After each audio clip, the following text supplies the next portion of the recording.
Hello guys, അപ്പോൾ തുടങ്ങാം. This is ബൊഗ്വേ ചാനൽ. അപ്പോൾ വീണ്ടും കേരള സ്റ്റോറിയുടെ സെക്കൻഡ് പാർട്ട് അവർ റിലീസ് ചെയ്യാൻ പോവുകയാണ്. അതൊരു ഹിന്ദി ലാംഗ്വേജ് ഡ്രാമയാണ്. അതിലെന്താണ് പറയുന്നതെന്നും എന്താണ് പ്രചരിപ്പിക്കുന്നതെന്നും നിങ്ങൾക്ക് നന്നായിട്ട് അറിയാം. ദ കേരള സ്റ്റോറി 2 ഗോസ് ബിയോണ്ടിൻ്റെ ഒഫീഷ്യൽ ടീസർ അവർ റിലീസ് ചെയ്തിട്ടുണ്ട്. അപ്പോൾ ഇത് സംവിധാനം ചെയ്യുന്നത് കമക്യ സിംഗ് ആണ്. ആൻഡ് ഇത് പ്രൊഡ്യൂസ് ചെയ്യുന്നത് വിപുൽ അമൃത്ലാൽ ഷായാണ്. അപ്പോൾ നമുക്കതിൻ്റെ ഒരു ടീസർ എന്താണെന്ന് നോക്കി നോക്കാം. പുതിയ എന്താണ് പറയാൻ വരുന്നതെന്നും കൂടെ ഒന്ന് നോക്കണമല്ലോ. ബാ. Inspired by many true events.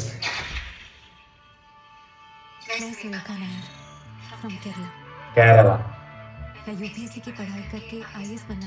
IAS ഓഫീസറിന് പഠിക്കുകയാണ്. രാജ്യത്തിന് വേണ്ടി എന്ത് ചെയ്യണം?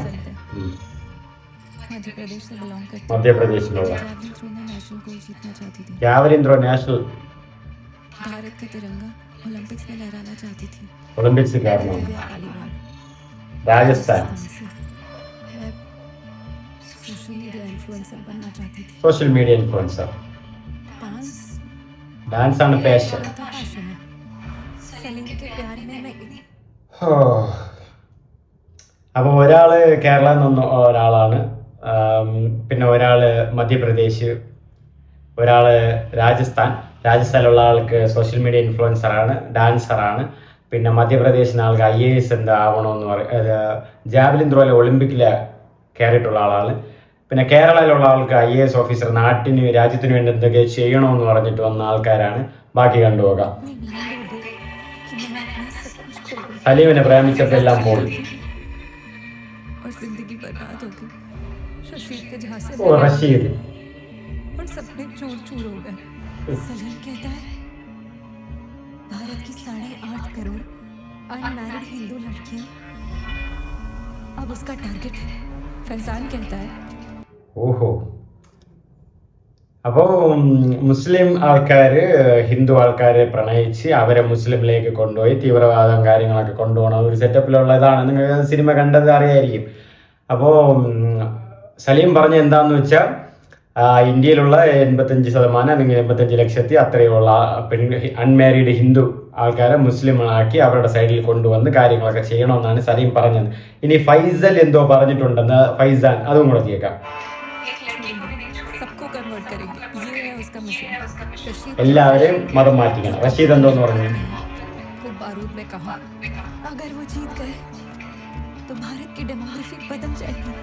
और भारत एक इस्लामिक देश बन जाएगा.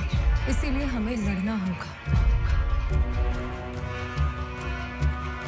क्योंकि अभी नहीं तो कभी नहीं. It's beyond the Kerala story. अब सहेंगे नहीं लड़ेंगे. 27 February. Produced by Vimal Amruthlal Shah. Directed by Kamakya Narayan Singh. Music Mannan, lyrics Manoj. റിട്ടനും അവരൊക്കെ തന്നെയാണ്, അമർണം ധർണനൊക്കെ. സൺഷൈൻ പിക്ചേഴ്സ് ആണ് കൊണ്ടുവരുന്നത് കേട്ടോ. ഇതാണ് അവരുടെ ടീസർ. ഇന്ത്യ രാജ്യം കാലാകാലങ്ങളായിട്ട് മതേതരത്വത്തിൽ, ഡെമോക്രസിയിൽ, സെക്യുലാരിസത്തിൽ എല്ലാത്തിലും ഒരുപാട് നല്ല രീതിക്ക് മുന്നേറിക്കൊണ്ടിരുന്ന ഒരു രാജ്യമായിരുന്നു. എല്ലാ പുറരാജ്യക്കാരും നമ്മളെ ഒരു സെക്യുലാരിസം ഡെമോക്രസിയെ കണ്ട് വായ് പിളർന്ന ഒരു രാജ്യം കൂടെയായിരുന്നു ഇന്ത്യ. ഇന്ന് ഇന്ത്യയുടെ അവസ്ഥ എന്ന് പറയുന്നത് വളരെ ദുഷ്കരമാണ്. അതിപ്പോൾ എല്ലാ രീതിയിലും, ഡെവലപ്മെൻ്റ് ആയിട്ട്, റിലീജിയസിലായിട്ട്, കാസ്റ്റിസം ആവട്ടെ, അൺഎംപ്ലോയ്മെൻറ്റ്, എല്ലാത്തിലും നമ്മൾ ആ ഒരു പവർ കുറഞ്ഞുകൊണ്ടിരിക്കുകയാണ്. പിന്നെ എന്ത് വികസനമാണ് ഇവിടെ നടത്തിയെന്ന് പറയുന്നതെന്ന് ഒരു പിടിയും കിട്ടുന്നില്ല. ഈ സിനിമയിൽ പറയുന്നത് ഇന്ത്യയിലുള്ള അൺമാരീഡായ ഹിന്ദുക്കളെ മുസ്ലിം ആൾക്കാർ പ്രണയിച്ച് അവരുടെ മതത്തിലേക്ക് കൺവേർട്ടായി കൊണ്ടുവന്ന്, പിന്നെ ആ സിനിമയിൽ നിങ്ങൾ പറയുന്നുണ്ടല്ലോ തീവ്രവാദവും കാര്യങ്ങളും മറ്റേത് അവർക്ക് എക്സ്പ്ലോസീവും കാര്യങ്ങളൊക്കെ കൊണ്ടുവരിക എന്നുള്ളതാണ് അവരുടെ നോട്ടം. അതായത് ഇവർ മുസ്ലിം രാജ്യമാക്കാൻ വേണ്ടിയിട്ടാണ് ഇത് നടക്കുന്നത്.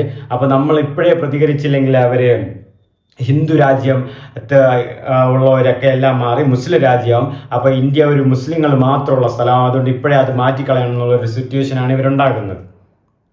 ഇതുകൊണ്ട് എന്ത് ഒരു നോളജാണ് അല്ലെങ്കിൽ എന്തൊരു പര്യാപ്തമായിട്ടുള്ള കാര്യമാണ് പറയാൻ വേണ്ടി ഡയറക്ടർ അല്ലെങ്കിൽ പ്രൊഡ്യൂസർ അല്ലെങ്കിൽ ഈ സിനിമയുമായിട്ട് സംഘടിപ്പിച്ചിരിക്കുന്ന ആൾക്കാരൊക്കെ വിചാരിക്കുന്നത്? ഇതുകൊണ്ട് എന്ത് ഉപയോഗം, അല്ലെങ്കിൽ ഇതുകൊണ്ട് ആർക്കാണ് ലാഭം ഉണ്ടാകുന്നതെന്ന് എനിക്ക് മനസ്സിലാവുന്നില്ല. കാരണം ഇതുകൊണ്ട് നമുക്ക് വർഗീയ കലാപം അല്ലാതെ ഇതുകൊണ്ട് ഒരു നേട്ടവും ഉണ്ടാവാൻ പാടില്ല. ഇത് റിലീജിയസ് ഹാർമോണിയായിട്ട് കൊണ്ട് നടക്കുന്ന ഒരു രാജ്യത്തിനെ, ഒരു മതേതര രാജ്യത്തിനെ അഴിച്ചു കളയുന്ന രീതിയിലുള്ള ഒരു സിനിമകളാണ് ഇതൊക്കെ. ഇതിപ്പോ നാഷണൽ അവാർഡ് ഇത് അടുത്ത് കിട്ടും, അതിന് ഉറപ്പാണ്. ആൻഡ് ഇന്റർനാഷണൽ ഇന്ത്യൻ ഫിലിം ഫെസ്റ്റിവലിൽ ഇത് പ്രദർശിപ്പിക്കും, അതും ഉറപ്പാണ്. കാരണം ഇപ്പൊ CBFC, central board of film certification എന്ന് പറയുമ്പം പൊളിറ്റിക്കൽ പാർട്ടീസിന്റെ അവരുടെ വോട്ട് ബാങ്ക് നിറയ്ക്കാൻ വേണ്ടിയിട്ടുള്ള അവരുടെ ഇഷ്ടങ്ങൾക്ക് താല്പര്യങ്ങൾക്കും ചെയ്തു കൊടുക്കാൻ വേണ്ടിയിട്ട് കുനിഞ്ഞു നിൽക്കുന്ന അല്ല നട്ടിലില്ലാത്ത ഒരു എന്താ പറയുക, ഒരു ചെറിയൊരു പപ്പറ്റ്സ് ആണ് CBFC എന്ന് പറയുന്നത്. അല്ല, അതായത് ഇപ്പൊ നിങ്ങൾ തന്നെ ജനനായകൻ പോലെ ഒരു സിനിമയ്ക്കൊക്കെ ഇപ്പോഴും ഇതുവരെയും സെൻസർ കൊടുത്തിട്ടില്ല, റിലീസ് ചെയ്യാൻ സർട്ടിഫിക്കറ്റ്, എന്തോ പ്രശ്നങ്ങളും കാര്യങ്ങളൊക്കെ. ഇതൊക്കെ കണ്ടിട്ട് അവർ എങ്ങനെയാണ് സർട്ടിഫിക്കറ്റും കാര്യങ്ങളും കൊടുക്കുന്നത് അല്ലെങ്കിൽ ഇത് അക്സെപ്റ്റ് ചെയ്യുന്നത്? ഇതും സൂപ്പർ പടം എന്ന് പറയാൻ കുറച്ച് മന്ദബുദ്ധികളൊക്കെ കുറച്ച് പേര് കിടക്കുന്നുണ്ട്. ഇതിനെ സപ്പോർട്ട് ചെയ്യുന്നവരൊക്കെ ഉള്ളത് സത്യം പറയുന്നത് ഇതൊന്നും മനുഷ്യന്മാരല്ല. കാരണം ഇത് നമ്മൾ മാറി മാറി തമ്മിൽ അടിവെക്കാനുള്ള ഒരു പടമാണ്. അതായത് പ്രത്യേകിച്ച് റിലീജിയസ് ഹാർമോണിയായിട്ട് ജീവിക്കുന്ന ഒരു കേരള എന്നൊരു സ്ഥലത്തിനെ, അതായത് ആ ഒരു സ്ഥലത്തിനെ അവർ ബേസ് ചെയ്ത് വരുമ്പോൾ ഇന്ത്യയിൽ ഏറ്റവും സെക്യുലാരിസമുള്ള ഒരു സ്റ്റേറ്റ് എന്ന നിലയ്ക്ക് ഏറ്റവും റിലീജിയസ് ഹാർമോണി, എല്ലാവരും മതേതരത്വമായിട്ട് സ്നേഹോപതരായിട്ട് സഹോദരന്മാരായിട്ട് കഴിയുന്ന ഇന്ത്യ എന്നൊരു സ്ഥലത്ത് ഇത്രയും ഇതുപോലത്തെ ഒരു ഇഷ്യൂസ് ഉണ്ടാക്കുക അല്ലെങ്കിൽ ഉണ്ടാക്കിപ്പിക്കുക അല്ലെങ്കിൽ അവിടുത്തെ സംസാരം. കാരണം കേരള എന്ന് പറയുമ്പോൾ എല്ലാവരും അവിടെ ഉറ്റുനോക്കും, അവിടെ എന്ത് സംഭവിച്ചെന്ന് അറിയാൻ വേണ്ടി അവർക്കൊരു പ്രൊമോഷൻ്റെ സൈഡാണ് ആ കേരള സ്റ്റോറി എന്നൊരു പേര്. ഇനി ഇതിൽ ട്രൂ ഇവൻറ്റ്സ് അങ്ങ് കിടക്കണം എന്ന് കുറേ സത്യം പറഞ്ഞാൽ ഇതുകൊണ്ട് ഈ സിനിമകളൊക്കെ റിലീസ് ചെയ്യുമ്പോൾ CBFCക്ക് ഒരു ടെൻഷനില്ല, ഒരു പ്രഷറില്ല, ഒരു സങ്കടങ്ങളില്ല. ഇറക്കിവിടും. ഇത്രയും മതേതരത്തായിട്ട് താമസിക്കുന്ന ഒരു രാജ്യത്ത് അടിയുണ്ടാക്കുക, പ്രശ്നങ്ങൾ ഉണ്ടാക്കുക എന്നുള്ള ഒരു ഒറ്റ ബോധ്യത്തെയും കൊണ്ടാണ് ഈ സിനിമകൾ റിലീസ് ചെയ്യുന്നത്. ഇത് എന്താ പറയുക, പൊളിറ്റിക്കൽ പാർട്ടീസിന്റെ പ്രൊപ്പഗണ്ട തന്നെയാണ്. സത്യം പറഞ്ഞാൽ വളരെ ഷെയിമുണ്ട്. കാരണം ഇത്രയും നല്ലൊരു രാജ്യത്ത് ഇങ്ങനെയും ഒരു സിനിമകളൊക്കെ റിലീസ് ചെയ്യുന്ന, അതായത് freedom of speech and freedom of എക്സ്പ്രഷനുള്ള കാര്യങ്ങൾ മനസ്സിലാക്കി കൊടുക്കേണ്ട സിനിമകൾ വരുമ്പോൾ അതിന് തടത്തിട്ട് അവർക്ക് താല്പര്യമുള്ള, അവർക്ക് വിശ്വാസമുള്ള, അവർക്ക് ഉപയോഗമുള്ള പടങ്ങൾ മാത്രം നമ്മളിലേക്ക് അടിച്ചേൽപ്പിക്കുക. നാളെ വന്നിട്ട് പറയും നിങ്ങൾ ഇത് തന്നെ ധരിച്ചാൽ മതി, അല്ലെങ്കിൽ നിങ്ങൾ ഇവിടെ ഈ തന്നെ ഇരുന്നാൽ മതി. നാളെ അവർ പറയും, നാളെ ഞങ്ങൾ പറയണം നിങ്ങൾ കേട്ടാൽ മതി എന്നുള്ളൊരു സിറ്റുവേഷൻ വരും, തീർച്ചയായിട്ടും വരും. അതിനു വേണ്ടിയിട്ടാണ് ഇവർ ഇതൊക്കെ ചെയ്യുന്നത്. നിങ്ങൾക്ക് തന്നെ അറിയാം, മുസ്ലിങ്ങളുമായിട്ടും BJP സർക്കാരും കാര്യങ്ങളായിട്ട് എന്തൊക്കെ വിദ്വേഷങ്ങൾ, വിയോജിപ്പുകൾ, വിരോധങ്ങൾ, വിഭിന്നങ്ങളാണ് അവരുണ്ടാക്കുന്നതെന്ന്. അവർ ടാർഗറ്റ് ചെയ്തുള്ള, ഇത് ഹിന്ദുത്വത്തെ ടാർഗറ്റ് ചെയ്തുള്ള ഒരു സിനിമ അല്ല. നിങ്ങൾ കാണുമ്പോൾ തന്നെ അറിയാം, ഇത് മുസ്ലിംസിനെ ടാർഗറ്റ് ചെയ്തുള്ള ഒരു സിനിമയാണ്. അവരെ മോശക്കാരാക്കാൻ ഒരു മതത്തിനെയോ ഒരു മതത്തിലെ ആൾക്കാരെയോ ആചാരത്തിനെയോ ഞാൻ മോശമായിട്ട് പറയില്ല, മോശമാക്കത്തുമില്ല. കാരണം എല്ലാവർക്കും അവരുടെ മതത്തിനെ സ്നേഹിക്കാം, ആചരിക്കാം, എന്ത് വേണോ ചെയ്യാൻ. കാരണം അവരുടെ ഫ്രീഡം ഓഫ് ഡെമോക്രസിയാണ്. അവർക്ക് ഇഷ്ടമുള്ള പോലെ ചെയ്യാൻ, അവരുടെ മതം, അവരുടെ ജാതി, അവർക്ക് ഇഷ്ടമുള്ള ആചാരങ്ങൾ, ആരാധനകൾ അവർക്ക് ചെയ്യാം. എല്ലാവർക്കും ഇഷ്ടം. അതുകൊണ്ടാണ് ഇവിടെ ഡെമോക്രസി അല്ലെങ്കിൽ സെക്യുലാരിസം ഉള്ള കൺട്രി ആയിട്ട് ഇന്നും വാഴ്ത്തപ്പെടുന്നതായിട്ട്. ഈ ഒരു സിറ്റുവേഷനിൽ ഇങ്ങനത്തെ ഒരു സിനിമകൾ അല്ലെങ്കിൽ ഇതുപോലത്തെ പ്രശ്നങ്ങൾ ഇപ്പൊ നിലനിൽക്കെ തന്നെ ഇനിയും ഒരു ബോംബ് പോലത്തെ ഒരു സിനിമ ഇടുക, അതല്ല അവർ ഹിന്ദുത്വത്തെ മാറ്റുന്നതിന് വേണ്ടിയിട്ട് മുസ്ലിങ്ങൾ ചെയ്യുന്ന, അപ്പോൾ ഒരു കൂട്ടക്കുരുതിക്കല്ലേ ഇത് ഉണ്ടാക്കുന്നത്, അല്ലെങ്കിൽ ഒരു ലഹളക്കല്ലേ ഇത് ഉണ്ടാകും, ഒരു വർഗീയ കലാപം. ഇത് സത്യം പറഞ്ഞാൽ തലയ്ക്ക് ബുദ്ധിയില്ലാത്ത ഡയറക്ടറും അതിന് പൈസ ഇറക്കുന്ന ഒരു പ്രൊഡ്യൂസേഴ്സും അതിന് അഭിനയിക്കാൻ വേണ്ടിയിട്ട് കുറച്ച് ആക്ടേഴ്സും ഉള്ള ഒരു കൺട്രിയിലാണ് നമ്മൾ ജീവിക്കുന്നത്. അതായത് ഇതുകൊണ്ട് ആർക്കാണ് എന്ത് മെസ്സേജാണ് കൊടുക്കാൻ ഉദ്ദേശിക്കുന്നത് എന്ന് എനിക്ക് മനസ്സിലാകുന്നത്. ഇനി ഇതിപ്പം CBFC സർട്ടിഫിക്കറ്റും കൊടുത്ത്, നാഷണൽ അവാർഡും കൊടുത്ത്, ഇന്റർനാഷണൽ ഇന്ത്യൻ ഫിലിം ഫെസ്റ്റിവൽ പ്രദർശനവും കൊടുത്ത് എല്ലാം ചെയ്തോളൂ, അതിൽ വേറെ സംശയം. ഇനി ഇതുപോലും സൂപ്പർ പടമാണ്, ഇങ്ങനെയാണ് കാര്യങ്ങളൊക്കെ നടക്കണമെന്ന് സപ്പോർട്ട് ചെയ്യുന്ന മണ്ടന്മാരുണ്ട്. കാരണം ഈ പടം ഇറങ്ങുമ്പോൾ വന്ന് പറയും സൂപ്പർ പടമാണ്, ഇതുപോലത്തെ സിറ്റുവേഷൻ ഇവിടെ എന്ന കാര്യങ്ങളൊക്കെ. അപ്പോൾ ഈ പടത്തിൽ പറയുന്നത് തന്നെ അത്രയ്ക്കും അവർ എന്താണ് പറയുക, ഒരു വർഗീയവാദം ഉണ്ടാക്കുക അല്ലെങ്കിൽ കലാപം ഉണ്ടാക്കുന്ന രീതിയിലുള്ള സിനിമകളല്ലേ ഇതൊക്കെ. ഇതുകൊണ്ട് എവിടെയാണ് ഇത്രയും ഒരു സിറ്റുവേഷനിൽ ഇങ്ങനെ ഒരു മതത്തെ തമ്മിൽ അടിപ്പിക്കുക, മതത്തിനെ ഡെവലപ്മെന്റിനെ വെച്ച് നിങ്ങൾ കളിക്കുക, എഡ്യൂക്കേഷനെ വെച്ച് കളിക്കുക, എംപ്ലോയ്മെന്റിനെ വെച്ച് കളിക്കുക, ഈ ഇൻഫ്രാസ്ട്രക്ചർ വെച്ച് കളിക്കുക, പുരോഗമനം വെച്ച് കളിക്കുക. അല്ലാതെ നിങ്ങൾ വെറും എന്താ പറയുക, മതത്തിനെ വെച്ച് ജാതിയെ വെച്ച് മാത്രം കളിക്കുന്നു. അല്ലാതെ നിങ്ങൾക്ക് ഒരു വോട്ട് ചെയ്യിക്കാനോ അല്ലെങ്കിൽ നിങ്ങൾക്ക് ഒരു കാര്യങ്ങൾ പറയാനോ ഒന്നിനുമില്ല. അവസാനം നിങ്ങൾ പറയുന്നത് മതം മതം മതം. അവസാനം നിങ്ങൾ എല്ലാ മതക്കാരും എല്ലാ മനുഷ്യരും ഒന്നിച്ച് ജീവിക്കേണ്ട ഒരു സ്ഥലമാണ് ഇന്ത്യ, ഒന്നിച്ച് ജീവിച്ച ഒരു സ്ഥലമാണ് ഇന്ത്യ, ഒന്നിച്ച് ജീവിച്ചു കൊണ്ടിരുന്ന സ്ഥലമാണ് ഇന്ത്യ. പക്ഷേ ഇപ്പോൾ ഉള്ള സിറ്റുവേഷൻ എന്ന് പറയുന്നത് അങ്ങനെയല്ല, അത് നിങ്ങൾക്ക് നന്നായിട്ട് അറിയാം. അപ്പോൾ അവർ ഏറ്റവും കൂടുതൽ ഇമ്പാക്റ്റ് കിട്ടാൻ വേണ്ടി അതിൽ കേരള ക്രൈം സ്റ്റോറി എന്ന് വരെ പേരിട്ടേക്കുന്നത്. അപ്പോൾ ഇത്രയ്ക്കും ബുദ്ധിമുട്ടുകളും പ്രശ്നങ്ങളും ഉണ്ടാക്കുന്ന എന്തിനാണ്?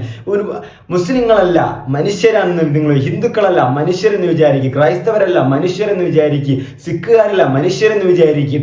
എല്ലാവരും മനുഷ്യരാണ്. അവരവരുടെ ഒരു പാർട്ടിലായിട്ട് ഒരു മതമോ ഒരു ജാതിയോ വെച്ച് പോകുന്നതല്ലാതെ എല്ലാവരും മനുഷ്യരായിട്ട് കാണാൻ വിചാരിക്കും. ഇതുപോലത്തെ സിനിമകളൊക്കെ, ഇതുപോലത്തെ പ്രൊപ്പഗണ്ട, ഇതുപോലത്തെ ഷിറ്റ് ഫിലിംസും കാര്യങ്ങളൊക്കെ ഇത് ആർക്ക് പ്രോത്സാഹനത്തിനാണ്, അല്ലെങ്കിൽ ആർക്ക് നൽകാനാണ്, അല്ലെങ്കിൽ ആർക്ക് എന്ത് ലാഭം കിട്ടുവാൻ വേണ്ടിയിട്ടാണ്? ഇതുകൊണ്ട് നഷ്ടങ്ങൾ മാത്രമേ ഉള്ളൂ. തകർക്കാൻ പറ്റുന്ന ഒരുപാട് കാര്യങ്ങൾ ഇതിലുണ്ട്. ഇത് ലഹളയല്ല ഉണ്ടാകുന്നത്. ഈ സിനിമയിൽ എന്താണ് ഉദ്ദേശിക്കുന്നത്? ഈ സിനിമ അറിയുമ്പോഴേ മനസ്സിലാവുന്നുണ്ട്. ആരെയാണ് നോട്ടീസ് ചെയ്ത് സംസാരിക്കുന്നത്, അല്ലെങ്കിൽ ആർക്കെതിരാണ് നോട്ടീസ് ചെയ്ത് സംസാരിക്കുന്നത്, ആർക്ക് വേണ്ടിയിട്ടാണ് സംസാരിക്കുന്നതെന്നും സിനിമ കാണാൻ അരിയാഹാരം കഴിക്കുന്ന ബോധമുള്ള എല്ലാവർക്കും കാണാം. ഒരു സിനിമ ഇറക്കിയോ ഇതിനൊന്നും ഒരു പ്രശ്നമൊന്നുമില്ല, ആർക്കും ഒരു കുഴപ്പമില്ല. അതാണ് ഇപ്പം നമ്മൾ പറയുന്ന കാര്യങ്ങൾ അവർ കേൾക്കുന്നില്ല. അവർ പറയുന്ന കാര്യങ്ങൾ അടിച്ചേൽപ്പിക്കുകയാണ് ഇപ്പോൾ. അതായത് ഡൊമിനൻസ് ആണ് ഇപ്പോൾ അവർ ചെയ്യുന്നത്. അതായത് ഞങ്ങൾ പറയുന്നത് ഞങ്ങൾ കാണിക്കുന്നു മാത്രം, നിങ്ങൾ കണ്ടാൽ മതി, കേട്ടാൽ മതി, പറഞ്ഞാൽ മതി. നിങ്ങൾ പറയുന്നത് കേൾക്കാനോ കാണാനോ പറയാനോ നമുക്ക് സമയമില്ല, അതിന് സമയം ഞങ്ങൾ സാഹചര്യം ഒരുക്കി തരുന്നില്ല എന്നുള്ളൊരു സിറ്റുവേഷനാണ് ഇതുപോലത്തെ സിനിമകൾ. ഇതുപോലത്തെ സിനിമകൾ ഇറക്കി ആർക്കാണ് നഷ്ടം? നിങ്ങൾക്ക് ഇതിനോടുള്ള ഒപ്പീനിയൻ എന്താണ്? ഇത് എന്താണ് ഉദ്ദേശിക്കുന്നത്? ഇതൊരു കണ്ടന്റ് എന്നാണോ ഉദ്ദേശിക്കുന്നത്? അല്ലെങ്കിൽ ഇത് നിങ്ങൾക്ക് സത്യം പറഞ്ഞാൽ നിങ്ങൾക്ക് ഒരു പടത്തിന് റീച്ച് വേണോ? കേരള വെച്ച് പടം എടുത്തോ? നിങ്ങൾ എന്തോരം കേരള കണ്ടന്റ് ഉണ്ട്, ഐഡിയാസ് ഉണ്ട്, നോവൽസ് ഉണ്ട്, വേറെ നല്ല എന്താ പറയുക സ്റ്റോറികളുണ്ട് കേരളയെ കുറിച്ച്. അതൊക്കെ വെച്ച് നിങ്ങൾക്ക് കണ്ടന്റ് എടുത്ത് നിങ്ങൾക്ക് ഇൻഡസ്ട്രിയിൽ ഹിറ്റ് ഉണ്ടാക്കാമല്ലോ. അതൊന്നും വേണ്ട. പ്രൊപ്പഗണ്ട ഇത്രയും സേഫായിട്ട് ഹാർമോണിയായിട്ട് റിലീജിയസ് ഹാർമോണിയായിട്ട് നടക്കുന്ന കേരളത്തെക്കുറിച്ച് കേരളത്തിനോടൊരു സംസാരം വെച്ച് അതെല്ലാം ചേർത്ത് കേരള ക്രൈം സ്റ്റോറി എന്ന് വരെ പേര് വിട്ട് അങ്ങനെ ഒരു സാധനവും കാര്യമൊക്കെ ഇട്ട് അവിടെ ഒരു ഇമ്പാക്റ്റ് ഉണ്ടാക്കി നമ്മളെ തമ്മിൽ അടിപ്പിക്കുക, അല്ലെങ്കിൽ നമ്മളെ തമ്മിൽ പ്രശ്നം ഉണ്ടാക്കുക, അല്ലെങ്കിൽ ഇങ്ങനെയുള്ളവരെ കാരണം അവർക്ക് ഈ കേരളത്തിൽ മാത്രമാണല്ലോ ഇത് ഈ ഇഷ്യൂവും കാര്യങ്ങളും ഇല്ലാതെ അവിടെ വന്ന് അടിച്ചേൽപ്പിക്കുക, അതിനെ ഒന്ന് ഫോക്കസ് ചെയ്ത് പറയുക. അങ്ങനെ ഒരു ഹിറ്റും കിട്ടുമല്ല. ഹിറ്റ് കിട്ടണമെങ്കിൽ കിട്ടിയിട്ട് പോടെ. നീ എന്തൊക്കെ ടാർഗറ്റ് വെച്ചാണോ നിങ്ങൾ ഇതൊക്കെ ചെയ്യുന്നത്, ഇതൊന്നും നടക്കാൻ പോകുന്നില്ല. അത് 100% ഉറപ്പാണ്. അത് കേരളത്തിലെ ജനങ്ങൾ സമ്മതിക്കത്തുമില്ല.